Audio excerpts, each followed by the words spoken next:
détraquer tous ces faiseurs de troubles, parce que les troubles ne sont pas seulement le tir des balles dont nous subissons dans ces pays, particulièrement dans notre province, et nous avons aussi ce type d'exploitation d'habits sexuels et toute forme d'exploitation qui se font manifester dans certaines villes, dans la province, et même la question des traites des humains.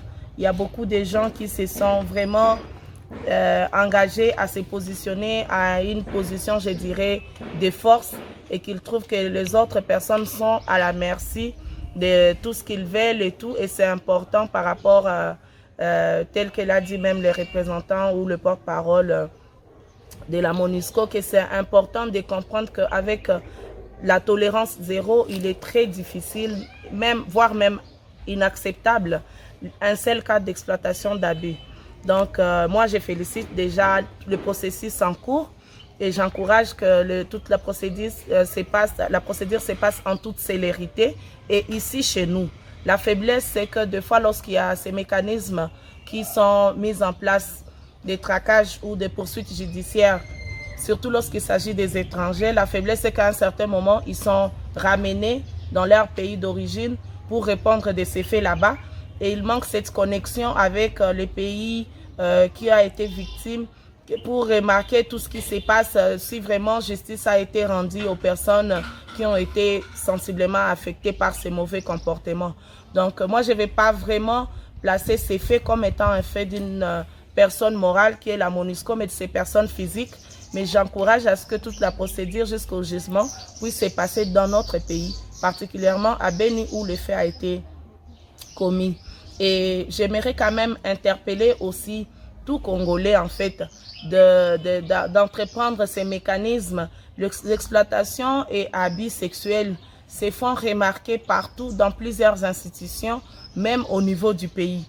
Même au niveau des entreprises privées, il y a beaucoup d'exploitation et abus, il y a beaucoup d'harcèlement. Et donc c'est important à la justice de prendre des responsabilités, pas seulement pour les étrangers parce qu'ils sont étrangers, mais aussi on est en train de remarquer, récemment on a remarqué même certaines personnalités, je dirais, qui ont même publié des vidéos dans le même cadre d'exploitation, si je dirais, ou abus, ou je dirais même comment on appelle ça, les violences dans les médias, j'oublie les termes, à travers les réseaux sociaux. Mais on a vraiment remarqué qu'après cela, la personne qui était déjà en prison a été acquittée. Pourtant, c'était de nouveaux éléments, des charges supplémentaires sur lui, mais il a été acquitté, déchargé de tout.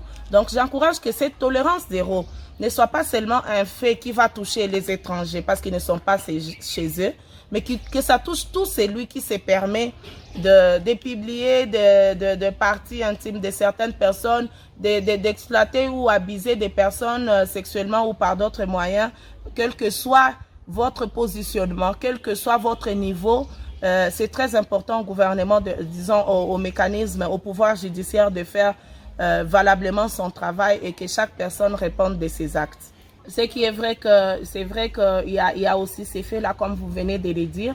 Et moi, je vais te donner un exemple que quelqu'un m'a récemment donné dans un atelier où j'étais. Et ça m'a quand même assez étonné, mais c'est une réalité.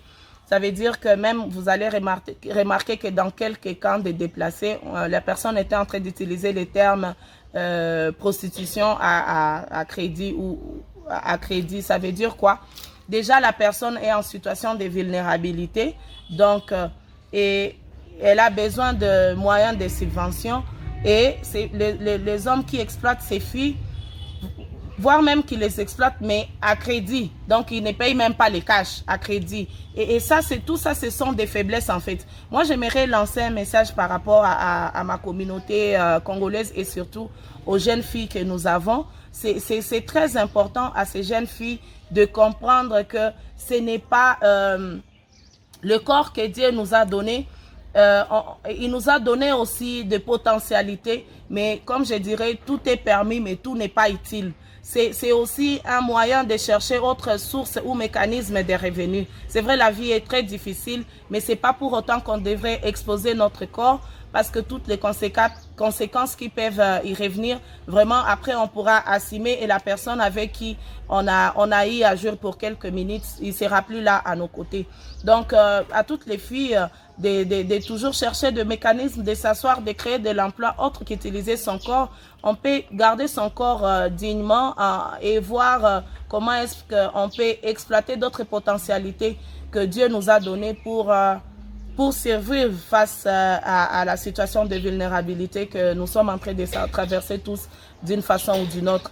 Mais c'est important aussi à ces casques bleus ou à cette personne qui est bien positionnée de respecter le corps de la femme. Donc, il faudrait à un certain moment que tu te mettes dans la peau de cette personne qui est en situation de vulnérabilité et qui vient t'offrir son corps, pas parce qu'elle a vraiment besoin de t'offrir, mais parce qu'elle a un besoin.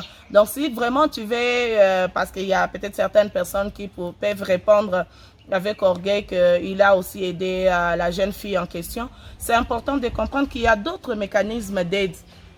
En fait, et le mécanisme là d'utiliser la sexualité comme une aide n'est pas reconnu en tant que mécanisme humanitaire, en fait, ou d'aide des personnes en situation de vulnérabilité. Donc, si tu as vraiment besoin d'aider la personne, toi qui es déjà bien positionné, toi qui n'es pas dans la situation de vulnérabilité, c'est à toi d'avoir ce libre choix et d'accompagner cette personne à ne pas faire du mal. Raison pour laquelle même en matière d'exploitation et abus sexuels et en matière d'harcèlement, on sanctionne la personne qui était bien positionnée parce que c'est à lui d'utiliser ses capacités comme il est dans une situation plus ou moins stable psychologiquement, à protéger les personnes autour de lui.